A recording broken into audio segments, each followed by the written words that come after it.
Shri V P Sreepadmanabhan ചെയ്യുന്നു. ശ്രീപത്മനാഭൻ, ഇവിടെ നിങ്ങളും എല്ലാ സീറ്റിലും സ്ഥാനാർത്ഥികളെ പ്രഖ്യാപിച്ചിട്ടില്ല. BDJS പരസ്യ പ്രതികരണത്തിലേക്ക് എത്തുന്നില്ലെങ്കിലും അവർക്കും കിട്ടുന്ന സീറ്റിൽ തൃപ്തിയില്ല.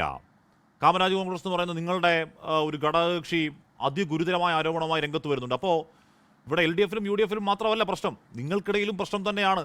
ശ്രീപത്മനാഭൻ.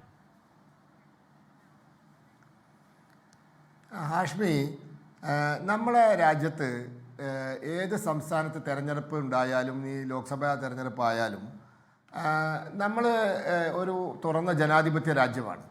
അപ്പോൾ നമ്മുടെ രാജ്യത്തെ എല്ലാ പാർട്ടികളിലും ഇപ്പോൾ സീറ്റ് വിഭജനം അതൊരു ചെറിയ അസ്വാരസ്യങ്ങളൊക്കെ സൃഷ്ടിക്കും, മുന്നണി സംവിധാനത്തിന് സൃഷ്ടിക്കും. അതൊന്നും വലിയ വിഷയമല്ല, അതൊന്നും ഇത്ര വലിയ അസ്ഥിക്ക് പിടിക്കുന്ന വിഷയമായി കാണണ്ട എന്നുള്ളൊരു പക്ഷക്കാരനാണ് ഞാൻ. പിന്നെ കമ്മ്യൂണിസ്റ്റുകാർ പറയും ഞങ്ങൾ അങ്ങനെയൊന്നും ഇല്ല, അതൊക്കെ വെറുതെ പറയുന്ന. ഞങ്ങൾ BJPയുടെ താമര ചിഹ്നത്തിൽ 3 കമ്മ്യൂണിസ്റ്റ് MLAമാർ മുൻ MLAമാർ മത്സരിക്കുകയാണ്. അതിലൊരാൾ സിറ്റിംഗ് MLA ആണ്, നല്ല കമ്മ്യൂണിസ്റ്റുകാരനാണ്. അപ്പോൾ അതൊന്നും ഒരു വിഷയമല്ല. അപ്പോൾ ഞാൻ പറയുന്നത് ഇതൊന്നും അല്ല കേരളത്തിലെ വിഷയം. ഇപ്പോൾ ചെറിയ സീറ്റിനെ ചൊല്ലിയുടെ തർക്കം, റിബൽ സ്ഥാനാർത്ഥികൾ, ഇതൊക്കെ കേരളം എത്രയോ കണ്ടതാ, ഇന്ത്യ എത്രയോ കണ്ടതാ. ഇവിടുത്തെ വിഷയം ഈ സർക്കാർ എന്തിനു മുന്നോട്ട് പോകണമെന്നാണ്. ഒരു കാര്യം ഞാൻ തുറന്നു പറയാം, ഈ തെരഞ്ഞെടുപ്പിലെ പ്രധാന വിഷയം ശബരിമല തന്നെയാണ്. അതൊരു സംശയവും വേണ്ട. കാരണം കേരളത്തിലെ ഏറ്റവും വലിയ തീർത്ഥാടന കേന്ദ്രം, വിദേശത്ത് നിന്നടക്കം ലക്ഷക്കണക്കിന് ഭക്തജനങ്ങൾ എല്ലാ വർഷവും വരുന്ന ആ തീർത്ഥാടന കേന്ദ്രത്തിൽ ചരിത്രത്തിലില്ലാത്ത രീതിയിൽ 4.5 കിലോ സ്വർണ്ണം കട്ടുകൊണ്ട് പോയിരിക്കുകയാണ്. കട്ടുകൊണ്ട് പോയത് മറ്റാരുമല്ല, CPMൻ്റെ മുൻ MLA ആണ്. 30-ാം വയസ്സിൽ CPM MLA ആയ പത്മകുമാറും CPMൻ്റെ കേഡറായ വാസുവും ഒക്കെ ചേർന്നിട്ടാണ് ഇത് കട്ടുകൊണ്ട് പോയത്.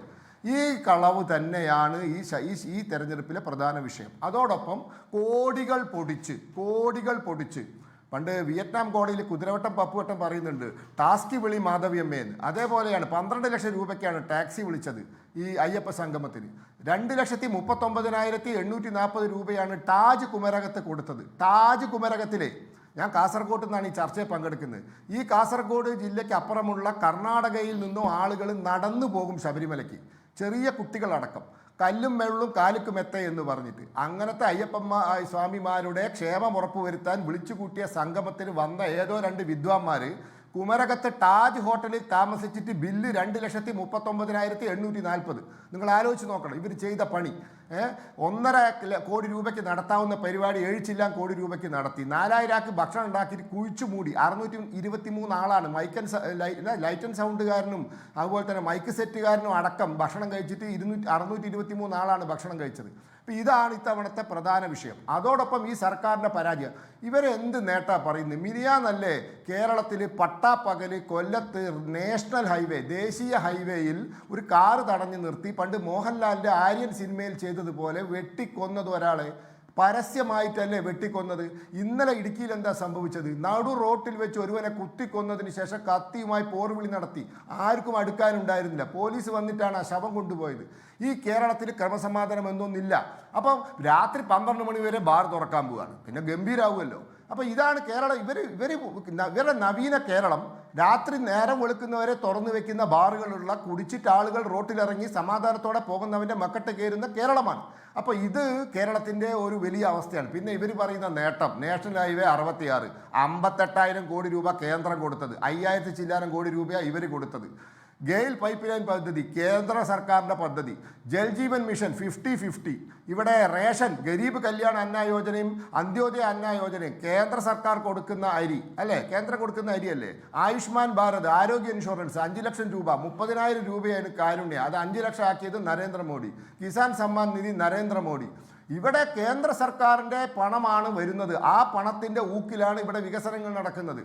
1,526 കോടി രൂപയുടെ PM ശ്രീ പദ്ധതി ഒപ്പിടണ്ട എന്ന് തത്വത്തിൽ തീരുമാനിച്ചിട്ട് രാത്രി തലയിൽ മുണ്ടിട്ട് ഡൽഹി പോയി ഒപ്പിട്ടിട്ട് പൈസ വാങ്ങാൻ നോക്കി. പക്ഷേ ഇവർ പിടിച്ചു, CPIക്കാർ പിടിച്ചപ്പോൾ പ്രശ്നമായി. ഇവിടുത്തെ സർക്കാർ ആശുപത്രികൾ ആയുഷ്മാൻ ആരോഗ്യ മന്ദിർ എന്ന് പേരിടാൻ പറഞ്ഞപ്പോൾ വീണ ജോർജ് പറഞ്ഞത് സൗകര്യമില്ല എന്ന് കത്തയച്ചിട്ടുണ്ടെന്നാണ്. ഇപ്പം പേര് മാറ്റിയല്ലോ.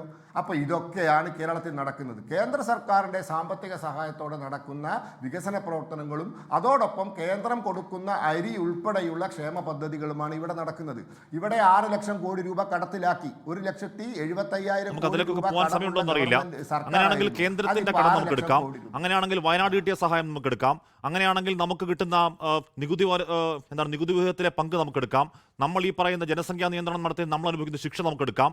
കേന്ദ്രം കേരളത്തോട് കാണിക്കുന്ന അവഗണന നമുക്ക് എണ്ണി പറയാം. പക്ഷേ സമയം അതല്ലല്ലോ.